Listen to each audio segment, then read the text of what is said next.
حضرت ایوب بیمار و سخت شد، بیماری پوستی. یه بیمار شفا میخواد،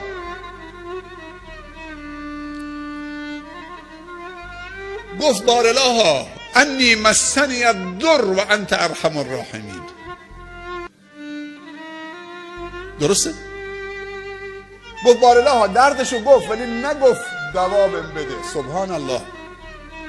دستشو بلند کرد، بیماری پوستی، اگزیما و گال نمیدونم فلان و هرچی که مثل سر سوزن گداخته شده این شیمی درمانی تو بدنش بوده. دستش بلند کرد گفت بارالله من آسیب دیدم ولی تو ارحم الراحمینی، تو به بندگان ظلم نمی کنی، تو ارحم الراحمینی. اگر معنیش اینه اگر رحم تو همینه که من مریض باشم و من شکی تو رحم تو ندارم که ارحم الراحمینی، من صبورم، شفا نمیخوام. اگر رحم تو اینه نسبت به من. حضرت یونس تو شکم نهنگ بود، زندانی شد. وقتی در شکم نهنگ قرار گرفت یک دفعه به خود آمد. خداوند مأموریتش داد بره پیش قومش، اونها رو ارشاد بکنه، هدایت بکنه. کم حوصلگی در آورد، قومش رو رها کرد. قرعه انداختن به ساحل، سوار کشتی شد، کشتی خراب شد. گفتن یک خطاکار تو کشتی، پرتش کردن چه؟ هر چند بار قرعه مینداختن به اسم یونس در می آمد. انداختنش چه؟ تو دریا. خداوند نهنگو فرستاد، گفت ببلعش.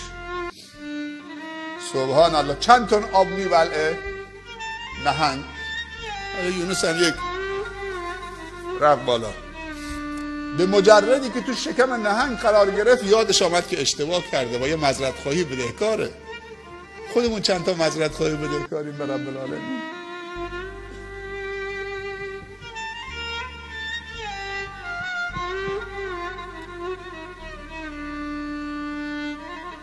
اون خیلی بزرگواره. اگه کسی گفت بارالله من معذرت میخوام دیگه، به جایی که گوشمالش بکنه نوازشش میکنه و هدیه هم بهش میده. اولئک یبدل الله سیئات حسنات. نه تنها گناهتو میامرده بلکه گناههای 50 سالت هم تبدیل به حسنه میکنه، به پاداش میکنه برات. از این دیگه کریمتر، بزرگوارتر، سخاوتمندتر چرا نمیریم طرفش؟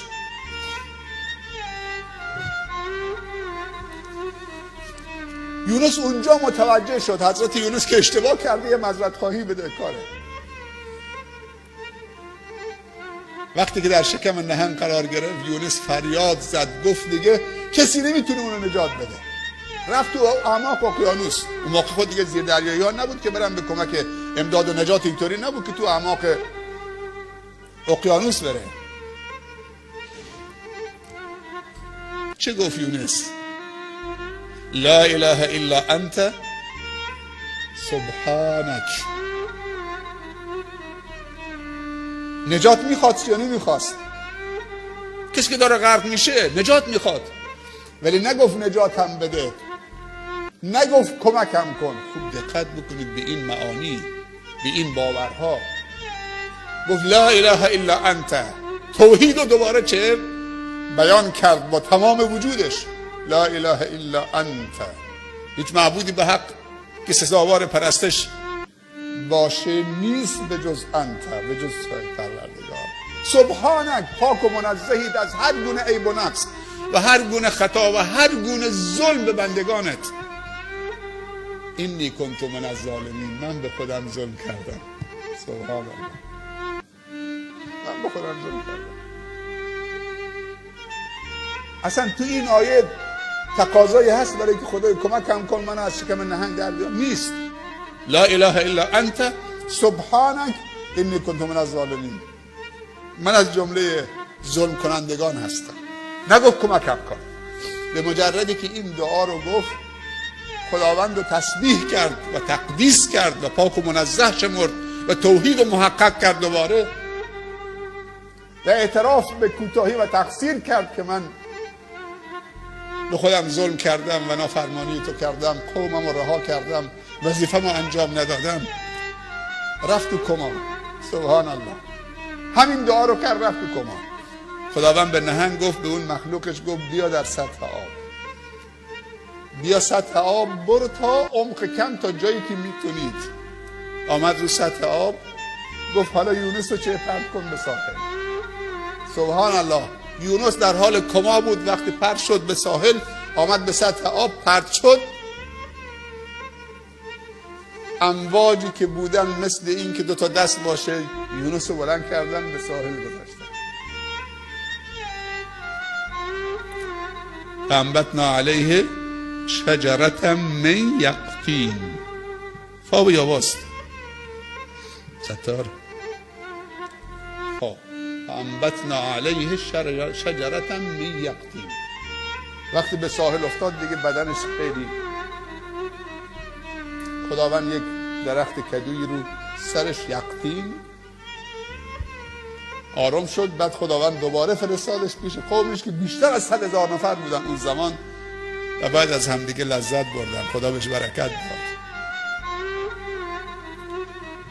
قدرت باد. خب داشتیم زمین، کوه، آهن، آتش، آب، باد. از باد مخلوق قوی‌تر دارد خداوند. اصلا کامل بگیم، از آب و باد و آب و آتش و آهن و کوه و زمین خداوند مخلوق قوی‌تر دارد. ولی انسان مؤمن که نیتش خالص برای الله و توکلش هم همیشه چه و هدفش هم همیشه رضای خداست، اینا رو همه کنار هم جمع بکنی تو انسان مومن جمع شده. میدونی کجاست؟ تو همین عصای موسی که زد به آب. آخرین نفر پیروان موسی قوم بنی اسرائیل از آب خارج شدن، آخرین نفر از سربازان فرعون داخل آب شدن، آب به هم آمد. سبحان الله. الان فیلمای تاریخی درست کردن، حتی کارتونیش هم درست کردن برای بچه ها. داستان نوح، کشتی نوح، داستان موسی، فیلمای خیلی قشنگه. محمد رسول الله چند مدت پیش واقعا حال و هوای انسان عوض میکنه. کارتونیش هم هست برای بچه ها. سبحان الله. این فیلم های کارتونیش تو ذهن بچه ها نقش میبنده. داستان پیامبران.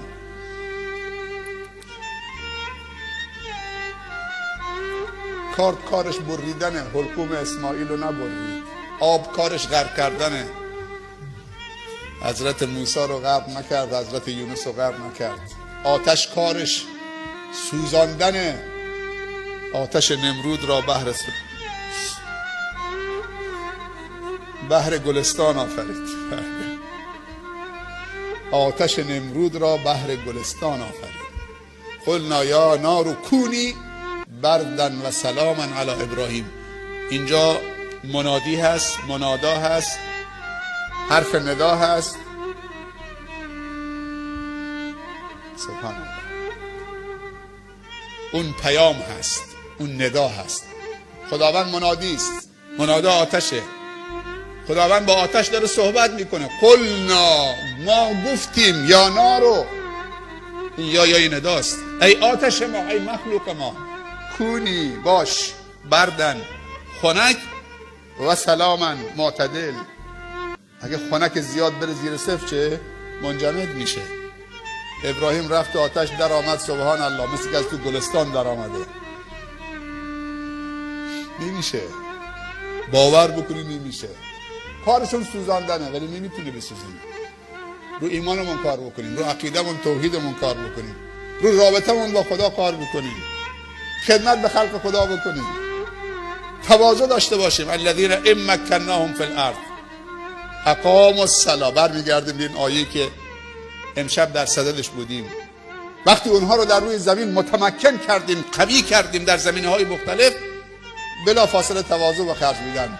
گفتیم یک نماز کامل نشانه 3 تواضعه.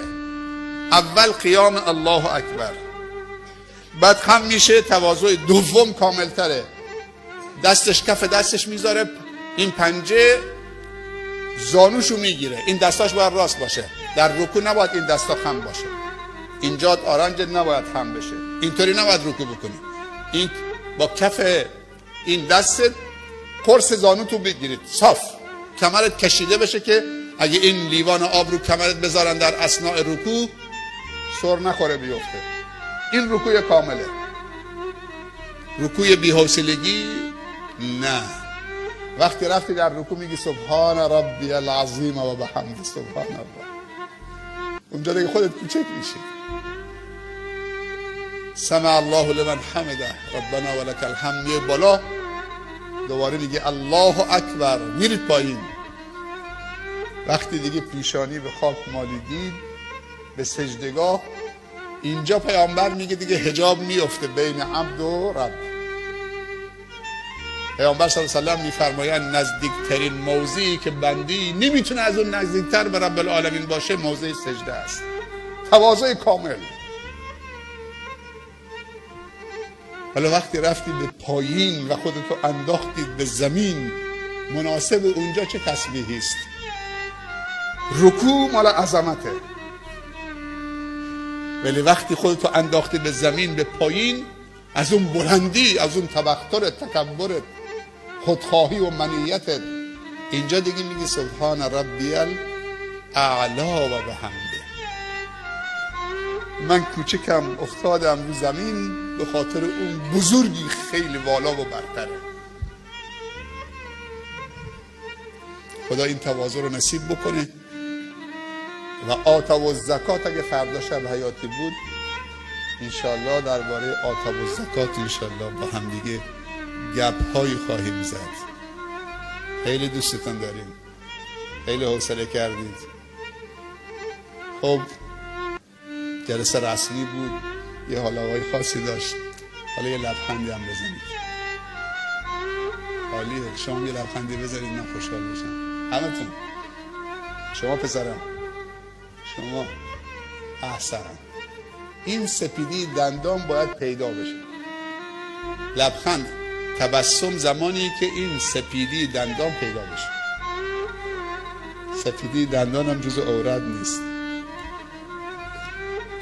احمد الان دیگه لبخنده اصلیشو الان زد. این نیما الان داره لبخنده اصلیش میزنه. خیلی عزیزید، همتون رو به خدا میسپارم. اجرتون با خدا باشه. جزاکم الله خیرا. از حوصلتون تشکر میکنم. التماس دعای خیر از همتون دارم. خدا یار و نگهدارتون باشه. و آخر دعوانا ان الحمد لله رب العالمین.